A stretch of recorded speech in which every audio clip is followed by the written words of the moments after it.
ইতিমধ্যে আমাদের sector commander মহোদয় আমার সাথে আমাদের এই অঞ্চলে এসেছেন এবং আমাদের নতুনভাবে যে জায়গাটুকু আমরা দেখছি, আপনারা লক্ষ্য করেছেন এটা বিপুল পরিমাণ জায়গা যেটা আমরা আমাদের নিয়ন্ত্রণে আছে।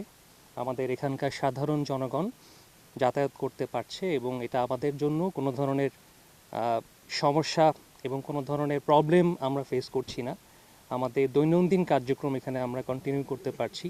আমাদের টহল এবং অন্যান্য কার্যক্রম এখানে পুরোদমেই চলছে এবং যেমনটি আপনারা জেনেছেন এখানে সাধারণ জনগণ অত্যন্ত খুশি। তারা খুব দ্রুতই এখানে চাষাবাদ করার কার্যক্রম করতে পারবে বলে আমরা আশাবাদী। পাশাপাশি আপনারা জেনেছেন যে এখানে স্থানীয় পর্যায়ে বিএসএফ, বিজিবি দুপক্ষই এখানে সৌহার্দ্যপূর্ণ সম্পর্ক বজায় রাখছে এবং আমরা সেভাবেই সামনে এগিয়ে যাচ্ছি। যেমনটি আমরা আগেও বলেছি, আবারও ব্যক্ত করতে চাই, আমাদের সীমান্তের 1 ইঞ্চি জায়গাও আমরা কাউকে ছাড় দেইনি এবং আমরা সেখানে আমাদের নিয়ন্ত্রণ এবং আমাদের কার্যক্রম পুরোদমে চালু রেখেছি এবং কন্টিনিউ থাকবে। আমরা এভাবে আপনাদের সহযোগিতা চাইব এবং সাধারণ জনগণ আমাদের সাথে আছে।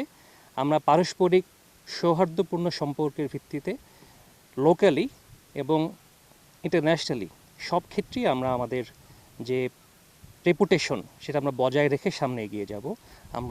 আমি ব্যক্তিগতভাবে এই বিষয়টি বিশ্বাস করি এবং সেভাবে আমরা সামনে আগাচ্ছি আমাদের পেশাগত প্রস্তুতি এবং অন্যান্য কার্যক্রমে কোনো ধরনের ঘাটতি তৈরি না করে।